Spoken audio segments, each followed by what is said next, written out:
আসসালামু আলাইকুম। এখানে আমি আচার গোশ বানানোর জন্য খাসির মাংস নিয়েছি 1.5 কিলো পরিমাণ। এটাকে এখন আমি দিয়ে দিচ্ছি।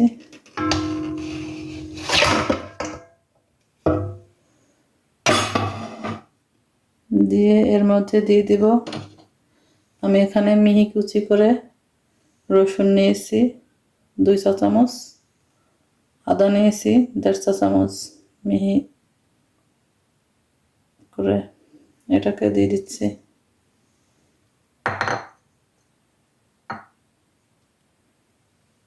এই সঙ্গে দিয়ে দিব আমি এখানে হলুদ নিয়েছি 1/2 টিস্পুন, মরিচের পাউডার নিয়েছি 1/2 টিস্পুন। এই দুটোই এখন দিব, বাকি মশলাটা পরে ব্যবহার করব। দিয়ে দিচ্ছি হলুদের পাউডার, মরিচের পাউডার,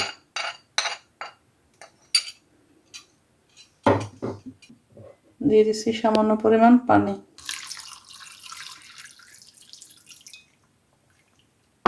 দিয়ে এখন আমি চুলার জালটা জ্বালিয়ে দেব। এখন আমি মশলার সাথে ভালোভাবে মিক্স করে দেব। এখানে আমি নিয়েছি আমচুর পাউডার, এটার মধ্যে আমি সামান্য পরিমাণ লবণ দিয়ে মিক্স করে নিচ্ছি।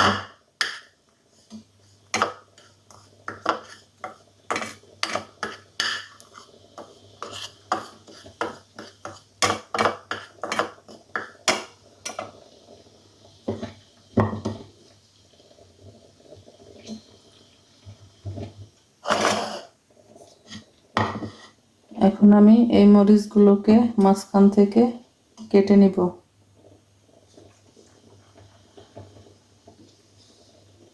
যেহেতু আচার গোশ, সেই জন্য আচার গোশের মধ্যে এরকম মরিচ না দিলে ফ্লেভারটা ভালো আসে না।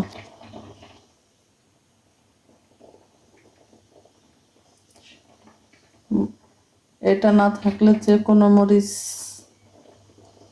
যেরকম এর যে কোনো একটা মরিচ আছে সেটা দিলেও হবে, এটাই দিতে হবে এমন কোনো কথা নেই।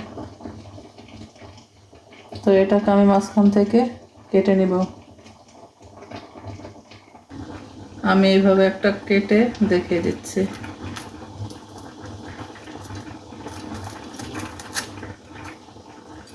এরকম মাঝখান থেকে কেটে বীজগুলো বের করে নিব।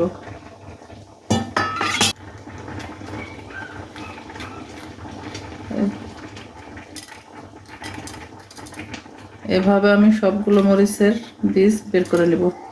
এখন আমি এই আমচুর পাউডার মরিচের মধ্যে লাগিয়ে দেব।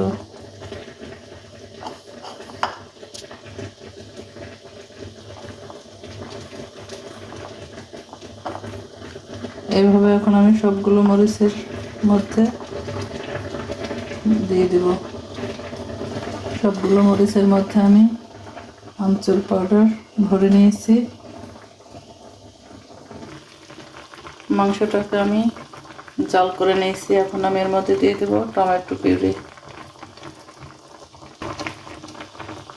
আমি এখানে পিউরি নিয়ে নিয়েছি।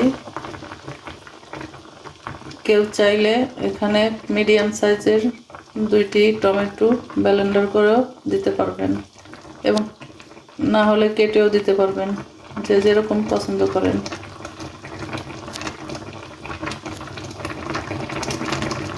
পিউরিটা দিলে হয় কি, টমেটো কেটে দিলে যেরকম টমেটোর খোসাটা দেখা যায়, টমেটো পিউরিটা দিলে সেটার সম্ভাবনা থাকে না, তাই আমি পিউরিটা ব্যবহার করলাম। টমেটো পিউরি দিয়ে আমি মিক্স করে নিয়েছি।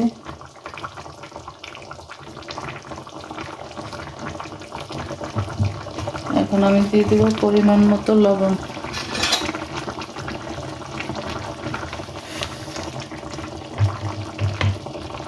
লবণের সংখ্যা একটু কম দিতে হবে, যেহেতু আমি মরিচের মধ্যেও লবণ দিয়েছি, সেজন্য আমি এখন সামান্য পরিমাণ লবণ দিয়ে দিলাম। এখন আমি ঢাকনা দিয়ে ঢেকে চুলার আঁচটা লো করে দেব।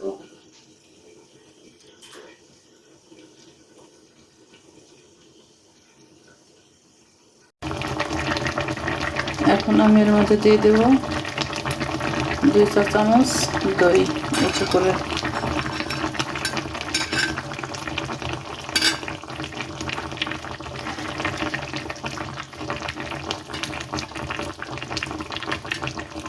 দইটা দিয়ে আমি মিক্স করে নিচ্ছি।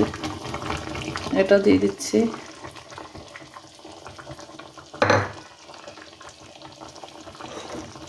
এখানে আমি নিয়েছি আদা ভাঙা ধনিয়া, আনাম ধনিয়াটাকে আমি আদা ভাঙা করে নিয়েছি, মেথি, কালো জিরা, আর এখানে নিয়েছি শুকনা মরিচ, শুকনা মেথির পাতা। পাতাটাকে আমি একটু হাত দিয়ে মুড়িয়ে নেব।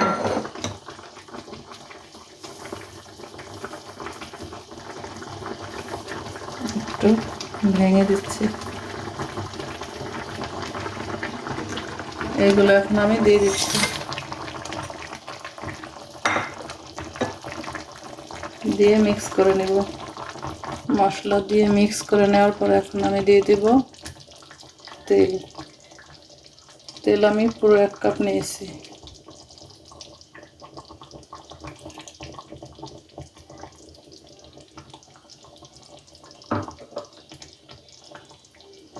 দিয়ে মিক্স করে দেব। তেল দিয়ে মিক্স করে নেওয়ার পর এখন আমি সেই মরিচগুলো দিয়ে দেব।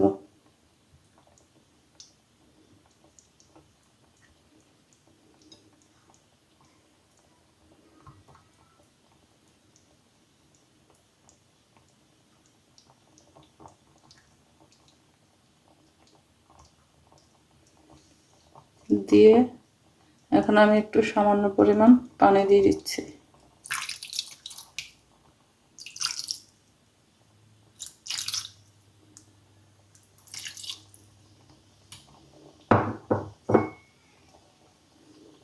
পানি দিয়ে এখন আমি এটাকে ঢেকে রান্না করব আরো 10 থেকে 15 মিনিট। 15 মিনিট পর এখন আমি চুলার জালটা বন্ধ করে দিচ্ছি।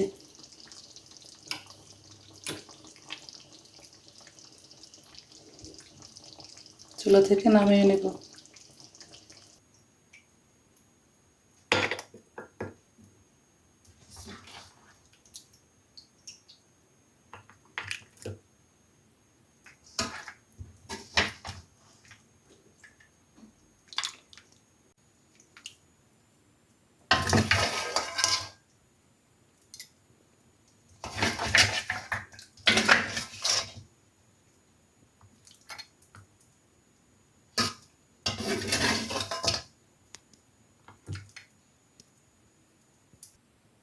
এখন আমি এর মধ্যে দিয়ে দেব কিছু আদা কুচি।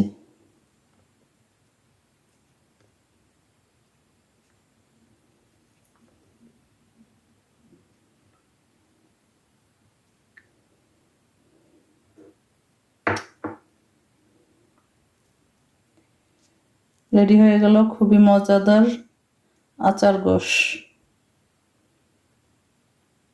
আমি এটাকে খাসির মাংস দিয়ে করেছি। এটাকে গরুর মাংস, মুরগির মাংস, যে যেভাবে রান্না করতে পছন্দ করেন, কেউ চিকেন দিয়ে রান্না করেন, যার যেমন ইচ্ছা সেই অনুযায়ী রান্না করে নেবেন। যেহেতু সামনে কোরবানির ঈদ আসছে, তাই আমি খাসির মাংস দিয়ে এই রান্নাটা করে দেখালাম। আমার রান্নাটা ভালো লাগলে অবশ্যই লাইক, কমেন্ট, শেয়ার এবং সাবস্ক্রাইব করতে ভুলবেন না। অবশ্যই কমেন্টের মাধ্যমে জানাবেন রান্নাটা কেমন হলো।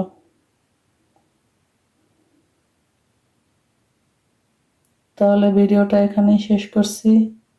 সবাই ভালো থাকবেন। আসসালামু আলাইকুম।